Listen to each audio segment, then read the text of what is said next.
Well, well, well. Bungie, Destiny 2, Lightfall, Season of Defiance. Let's jump into this dumpster fire. Why don't we? Let's start with the campaign story. I got a lot of points here. A lot of points. So I'm not going to stay too long on each of them. I'm just going to give you a quick little summary. I always start with the negative so that we can end on a positive, because you got to have some kind of light in your life through all the muck and darkness, or else what is the point of living? So let's start with the Lightfall campaign story. Okay, here are the negatives I personally found with it. It spoils you with quick cooldown strand abilities, makes getting strand fully after the story feel worse. Partially ruined Osiris's character, to me at least, by making him incredibly one-dimensional, vague, and incredibly whiny. It had a problem especially with Deus Ex Machina storytelling. For example, strand exhaustion right at the last moment, causing Rohan to have to kill himself. Second would be obvious red flags, like Nimbus saying something along the lines of when I take over, or when I lead, or someday I'll have to, and it's like, oh well, I guess Rohan's definitely gonna get killed. Everyone ignoring our ghost being taken over by the Witness several times throughout the story, and giving red flags about his mental and physical condition as we play. Like when the Witness honed in on him like he was a Bluetooth doll to go talk to Callus directly in front of our Guardian. I need subtitles. What the fuck are you saying? And it's never brought up ever again. The Vanguard doing nothing again while Vex Milk hits the turbines, but that's nothing new for the Vanguard for the most part. Killing off the more likable character too soon. Not in general, but too soon. Never explaining what the Veil is, even though they purposely tease you with people about to say something about the Veil, and then they either don't, they stop, or Osiris's dumb old senile ass interrupts them. It's a slap in the face, Shadowlands level of storytelling. And when you get to Shadowlands levels of storytelling, you need to start firing your writing team. Not making the unlikable character more likable.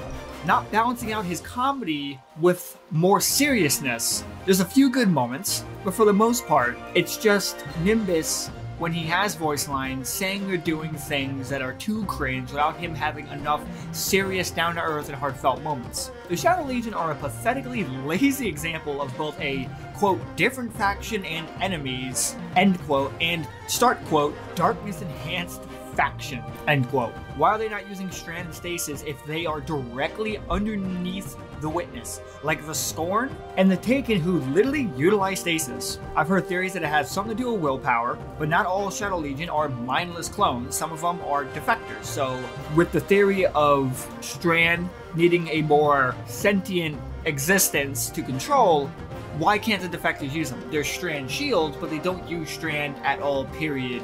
Oh, it's gameplay mechanics. Well, fuck the gameplay mechanics, because gameplay mechanics and lore kind of almost go hand in hand when it comes to Destiny 2. And as we've seen with Aramis, technology can be utilized to wield stasis. So why do the Shadow Legion not use any of the other darkness powers that the Witness would very easily be able to give them? Bungie? Why do Tormentors have void magic and not darkness? Everything can't be chalked up to, quote, gameplay reasons. Change the Tormentors mechanics so it's not unbearable gameplay when they use stasis or strand, and then let them use stasis and strand.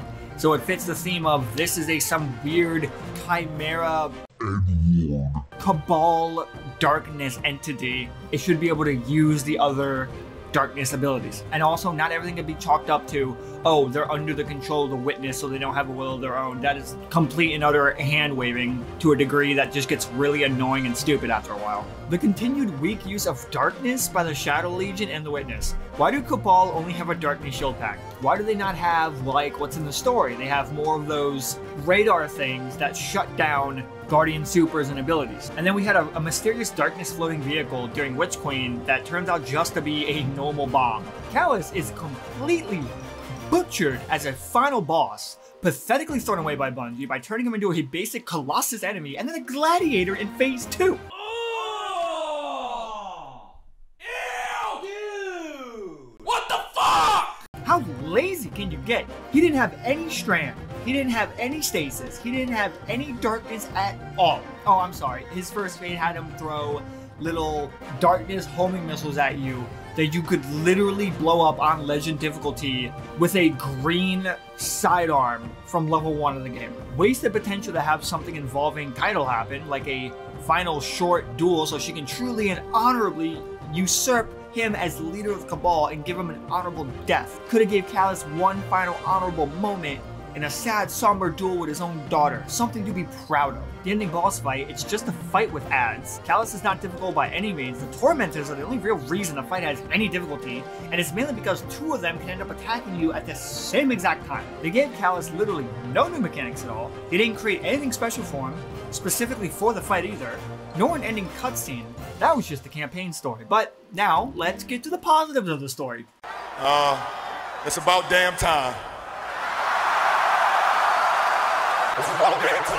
I think out of the character himself, they gave Nimbus his coolest moment in the campaign of being the only one with enough common sense towards the end to go, hey, maybe I should do something about the ghost, establishing a link to this traveler guy because nobody else is. When the story doesn't rip Strand away from you like a bully throat punching somebody for their lunchbox, it was some of the best feeling parts of the story. Empress Kaido. Mommy, don't step on me. Well, please do. She and her Cabal have come to help us with firepower in order for us to continue pushing forward to Callus, fighting alongside her while Cabal poured into the arena, and we had to use full Strand abilities, full cooldowns, was single-handedly the most epic story mission Destiny has put into the game's story ever, in my honest opinion. This one is an incredibly personal opinion. Nimbus being cringe didn't matter to me.